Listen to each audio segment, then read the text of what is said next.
नमस्कार दोस्तों, आप सभी का top 10 daily current affair series में बहुत बहुत स्वागत है। आज 1 नवंबर है और आज भी हम रोज की तरह ही 10 महत्वपूर्ण प्रश्नों पर चर्चा करेंगे। अब आप लोग हमें टेलीग्राम और इंस्टाग्राम पर फॉलो कर सकते हैं।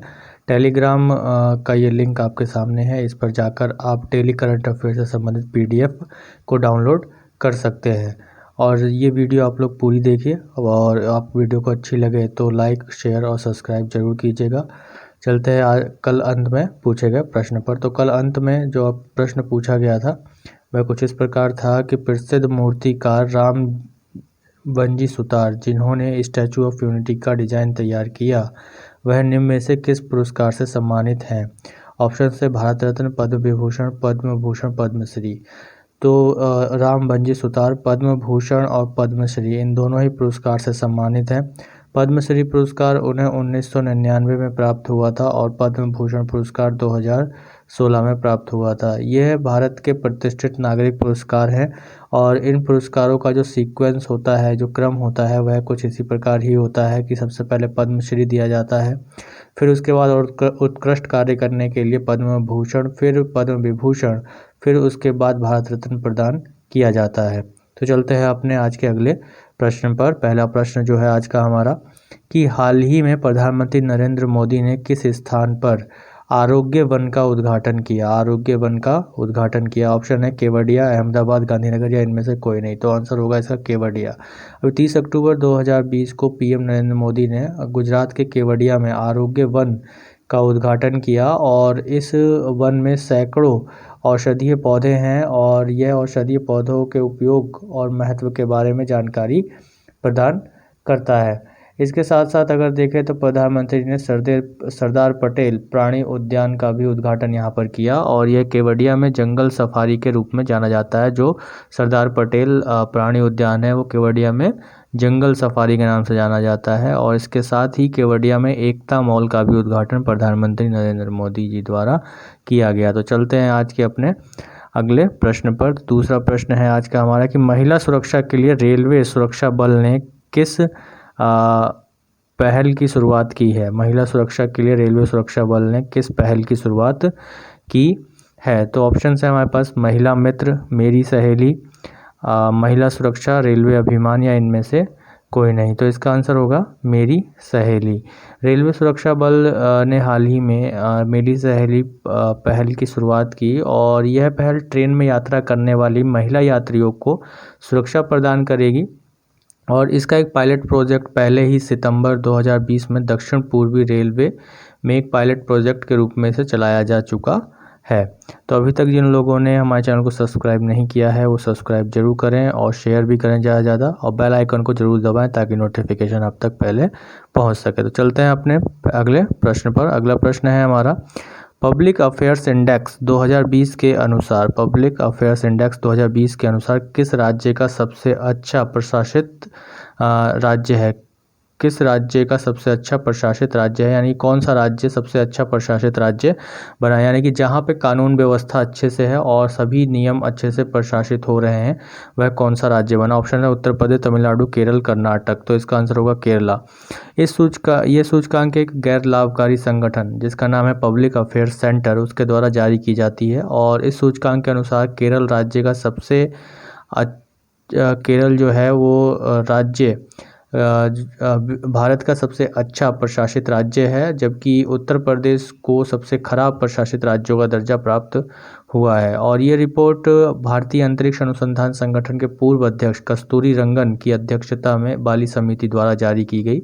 कस्तूरी रंगन भारत के एक अंतरिक्ष वैज्ञानिक हैं और जिन्होंने 1994 और 2003 के बीच इसरो का नेतृत्व भी किया है। इन्होंने भारत के 3 सबसे प्रतिष्ठित नागरिक पुरस्कारों जैसे पद्मश्री, पद्म भूषण और पद्म विभूषण से भी सम्मानित किया गया है कस्तूरी रंगन जी को। और इनकी एक और रिपोर्ट काफ़ी प्रसिद्ध है जो पश्चिमी घाट के पर्यावरणीय तथ्यों से संबंधित है। तो चलते हैं आज के अगले प्रश्न पर। तो अगला प्रश्न है हमारा मालाबार अभ्यास का पहला चरण।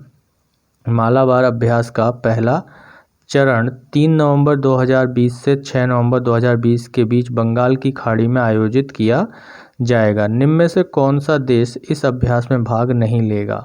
निम्न में से कौन सा देश इस अभ्यास में भाग नहीं लेगा? ऑप्शंस हैं हमारे पास अमेरिका, जापान, श्रीलंका, ऑस्ट्रेलिया। तो इसका आंसर होगा श्रीलंका।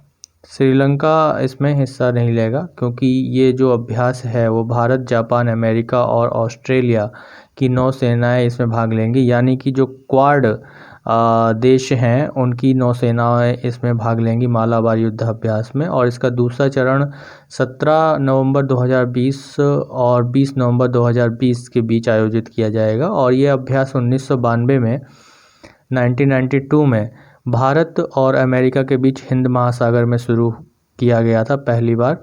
फिर इसके बाद 2015 में जापान इस मालाबार अभ्यास का हिस्सा बना, इससे स्थायी सदस्य बना। और 2020 में यानी इसी वर्ष ऑस्ट्रेलिया भी इस अभ्यास का हिस्सा बन गया है। मालाबार अभ्यास को ऑस्ट्रेलिया ने भी ज्वाइन किया है। तो चलते हैं अपने अगले प्रश्न पर। अगला प्रश्न है हमारा कि किस भारतीय राज्य ने सरकारी स्कूल के छात्रों को 7.5% आरक्षण देने के लिए आदेश पारित किया है? ऑप्शन है मध्य प्रदेश, महाराष्ट्र, तमिलनाडु, केरला। तो आंसर होगा इसका तमिलनाडु सरकार ने अभी हाल ही में नीट को क्लियर कर चुके जो सरकारी स्कूलों के छात्रों को मेडिकल कॉलेजों में 7.5% आरक्षण देने के लिए आदेश पारित किया है। और तमिलनाडु के राज्यपाल बनवारीलाल पुरोहित ने इस विधेयक को अपनी मंजूरी भी दे दी है। तो चलते हैं अपने अगले प्रश्न पर। अगला प्रश्न है हमारा दिल्ली के मुख्यमंत्री अरविंद केजरीवाल ने हाल ही में किस ऐप की शुरुआत की?